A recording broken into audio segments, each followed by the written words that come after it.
The biggest problem filmmakers and studios face when they decide to start a franchise, and particularly a trilogy, is that they deliberately create limitations in the films that they can make.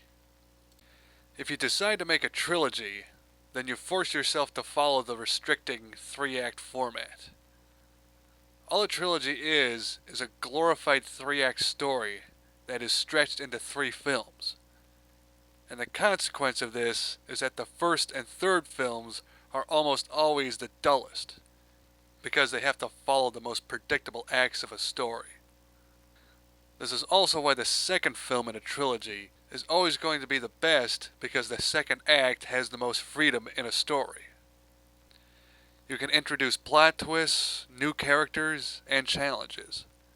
But then the problem is that those challenges have to be resolved in the third film. Take the recent Dark Knight trilogy. The first film had to be an origin story, showing the new design of Batman and Gotham City. And the last had to conclude the story by being a passing of the torch film. While the second film was the best of the 3 because it had the most freedom in the story structure, and the help of a fantastic performance from Heath Ledger. Of course, this is only the case if a studio is willing to just make 3 films from the start. Most franchises are unfocused and happen by accident when one film becomes successful. So a surprise hit like Back to the Future, RoboCop, Pirates of the Caribbean, or The Matrix typically uses up all of their original ideas and creativity in the first film.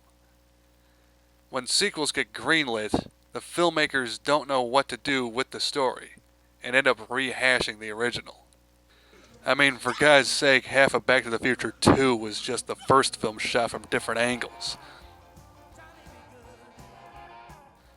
Back in the late 1950s, and all the way into the late 60s, the biggest competitor for the movie business was television.